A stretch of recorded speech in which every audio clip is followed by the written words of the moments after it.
Boa noite, Fael.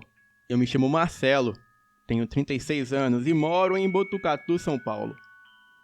E como você pode esperar, a cidade é tão chata como um inferno. E eu, no entanto, passo muito tempo acampando. Então, isso é muito bom para me tirar do tédio.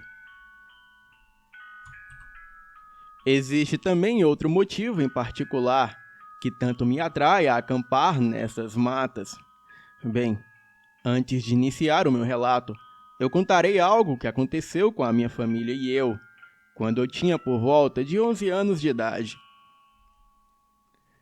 Era uma noite quente e o meu pai dormia com a sua janela aberta, visto que onde tínhamos a casa de veraneio era na área rural, cercada por florestas, enquanto a minha mãe, tia, o meu amigo e eu dormíamos nos 2 outros quartos. Eu estava com dificuldades para dormir e com muita sede, mas estava com medo de ir até a cozinha, pois não havia energia elétrica no nosso loteamento e nem nos outros loteamentos vizinhos. Ouvi o meu pai levantando para fumar na cozinha e resolvi ir até ele. Ele me disse: "Filho, vamos lá no meu quarto que eu quero te mostrar uma coisa." E chegando lá, ele me disse que estava vendo claridades que estavam refletindo na parede do seu quarto. E não deu nenhum minuto, e eu também consegui ver pela janela. Dentre as árvores, pinos americanos, que eram muitas, era possível observar que alguma luz partia dali. Essa luz não era como se fosse a de uma lanterna, e não havia barulho algum. Eu chamei a minha mãe, a minha tia e o meu amigo, porém, somente veio a minha tia. Ela veio até a janela para ver também. Ficamos ali, observando, com muito medo e bem quietos, das 11 horas da noite até mais ou menos 2 horas da madrugada. E quando a luz começou a ficar muito forte e parecia se aproximar de nossa casa. Bem, eu não tenho vergonha de falar. Eu era uma criança e fiz xixi de medo. O meu pai, com muito medo também, ele começou a gritar bem alto e assobiar na tentativa de assustar aquilo. Os flashes de luz desapareceram cerca de 15 minutos depois. No outro dia, logo cedo, fomos caminhar e procurar observar se havia algum tipo de sinal ou rastro de caminhão, trator, carro, etc. E não havia nada no local. Nada foi encontrado. Fomos procurar sinais de coisas palpáveis, pois não queríamos acreditar no que tínhamos visto na noite anterior. Uma luz tão forte que chegava a clarear com intensidade semelhante à luz do sol durante o dia. Contamos à minha mãe e ao meu amigo. Eles também não acreditaram em nós.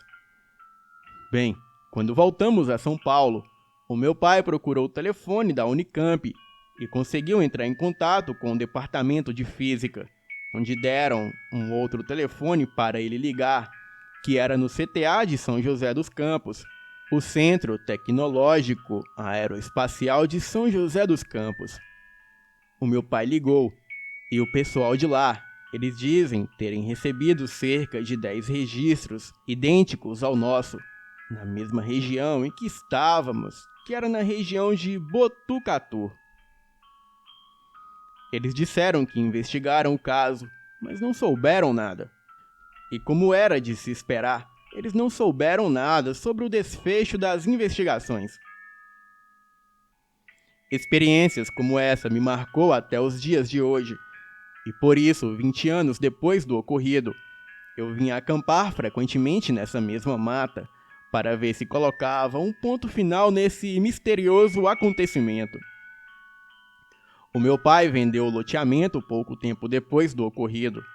Então, eu estava em uma área de acampamento, e este acampamento em particular pertencia à igreja da qual eu frequentava.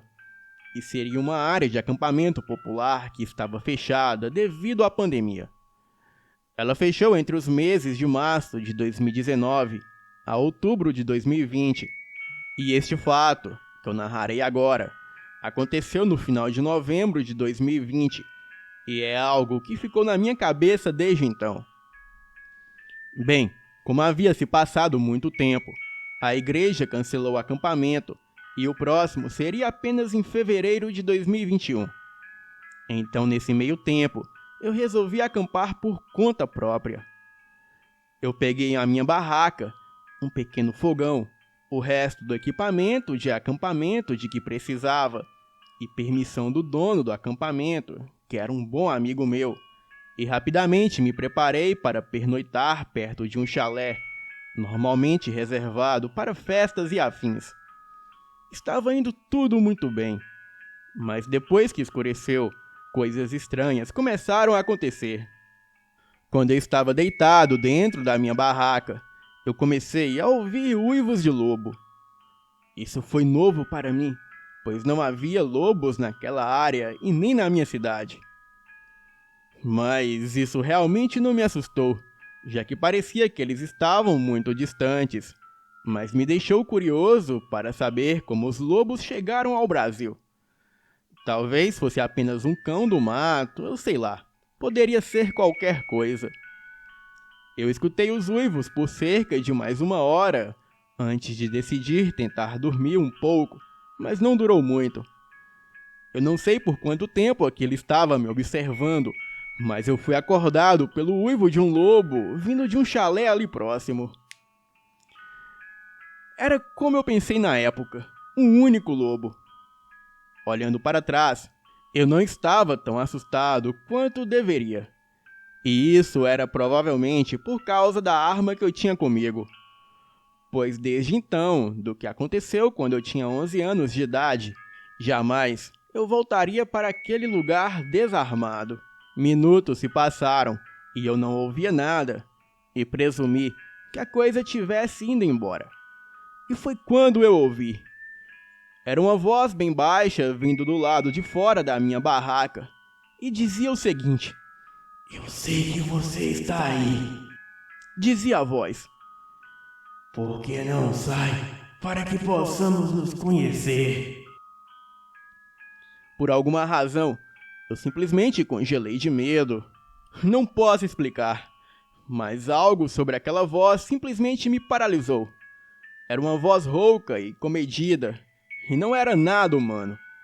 Parecia aquelas vozes de bonecas quando você aperta para ela falar. "Não me deixe esperando, amigo", dizia aquela voz através da barraca.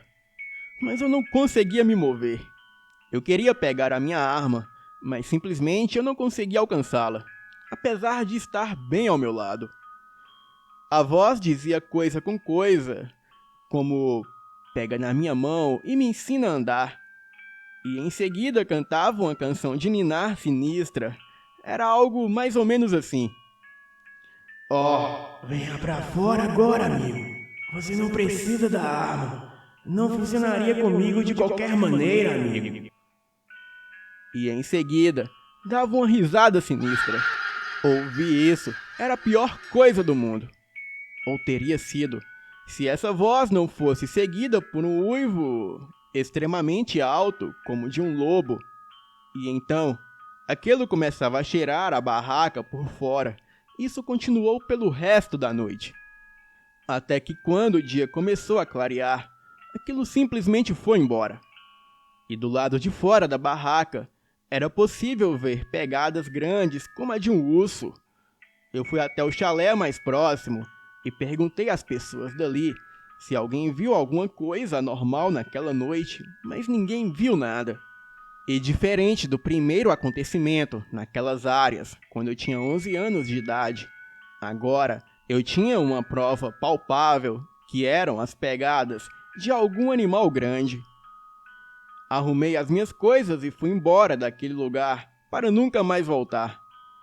E quando cheguei em casa, eu dormi um pouco para descansar. E quando acordei, eu fui até o pastor e contei tudo o que havia acontecido. Ele me disse que o diabo assume várias formas, e aquilo que estava lá fora, com certeza queria me destruir.